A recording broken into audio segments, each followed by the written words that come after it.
రేపటి నుంచి తెలంగాణ వ్యాప్తంగా పత్తి కొనుగోళ్లు నిలిచిపోనున్నాయి. వ్యాపారుల సమస్యలపై కాటన్ కార్పొరేషన్ ఆఫ్ ఇండియాతో పాటు కేంద్ర రాష్ట్ర ప్రభుత్వాలు సరిగా స్పందించడం లేదంటూ 6 నుంచి పత్తి కొనుగోళ్ల బంద్కి పిలుపునిచ్చింది Telangana cotton traders and millers association. Cotton corporation of India అనుసరిస్తున్న విధానాలకు నిరసనగా రాష్ట్ర వ్యాప్తంగా ఈ నెల 6 నుంచి పత్తి కొనుగోళ్లు చేయబోమని జిన్నింగ్ మిల్లుల యజమానులు అల్టిమేటం జారీ చేశారు.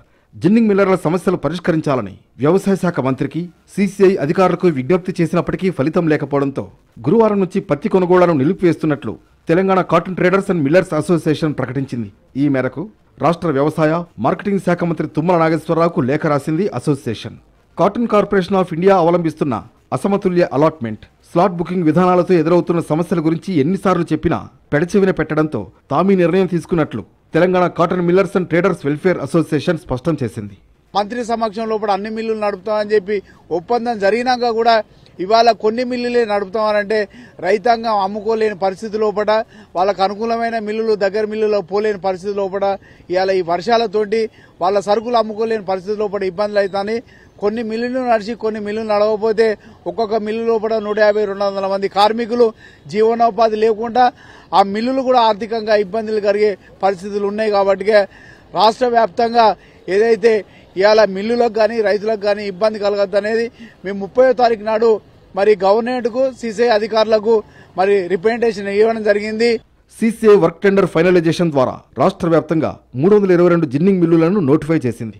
వీటికి పిలువాయి రేటు 1440గా నిర్ణయించింది.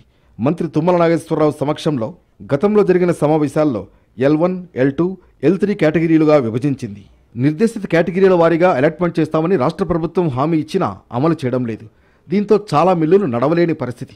మరోవైపు కేంద్ర ప్రభుత్వం కొత్తగా తెచ్చిన కపాస్ కిసాన్ యాప్ రైతులను మరింత ఇబ్బందుల పాలు చేసేలా ఉందని కాటన్ మిల్ అసోసియేషన్ సభ్యులు ఆరోపిస్తున్నారు. మంత్రి సమక్షంలో అన్ని మిల్లులు నడుపుతామని చెప్పి ఒప్పందం జరిగినాక కూడా ఇవాళ కొన్ని మిల్లులే నడుపుతామనంటే రైతాంగం అమ్ముకోలేని పరిస్థితి లోపల, వాళ్ళకు అనుకూలమైన మిల్లులు దగ్గర మిల్లులో పోలేని పరిస్థితి లోపల, ఇవాళ ఈ వర్షాలతోటి వాళ్ళ సరుకులు అమ్ముకోలేని పరిస్థితి లోపల ఇబ్బందులు అవుతాయి.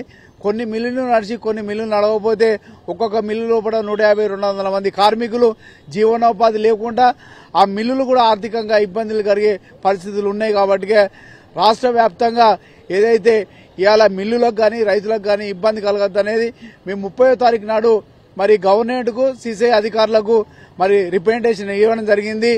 పత్తి పంట చేతికొచ్చే సమయంలో కొత్తగా తీసుకొచ్చిన కపాస్ కిసాన్ యాప్తో స్లాట్ బుకింగ్ ప్రవేశపెట్టడం పత్తి రైతులకు ఇబ్బందులు తలెత్తుతున్నాయని వ్యాపారులు గుర్తు చేస్తున్నారు. రైతులందరికీ స్మార్ట్ ఫోన్లు లేకపోవడం, రైతులు తమకు అందుబాటులో ఉన్న జిన్నింగ్ మిల్లులకు స్లాట్ బుకింగ్ చేసుకునే సమయంలో డిస్ప్లే కావడం లేదు.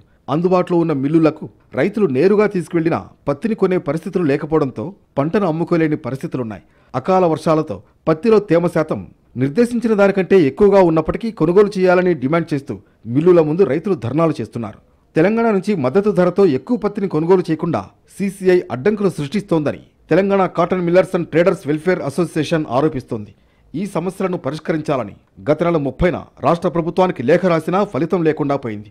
అందుకే తాము ఈ నెల 6 నుంచి పత్తి కొనుగోళ్లను నిరవధికంగా ఆపేస్తున్నట్లు ప్రకటించింది Telangana cotton millers and traders welfare association. మరోవైపు జిన్ని మిల్స్ అసోసియేషన్ సభ్యులతో రాష్ట్ర వ్యవసాయ శాఖ అధికారులు చర్చలు జరిపారు. అసోసియేషన్ ఇచ్చిన ప్రతిపాదనలను సీసీఐకి పంపించారు రాష్ట్ర వ్యవసాయ అధికారి. అయితే సీసీఐ నుంచి ఎలాంటి స్పందన రాకపోవడంతో గురువారం నుంచి పత్తి కొనుగోళ్లు జరుగుతాయా లేదా అనే ఉత్కంఠ నెలకొంది.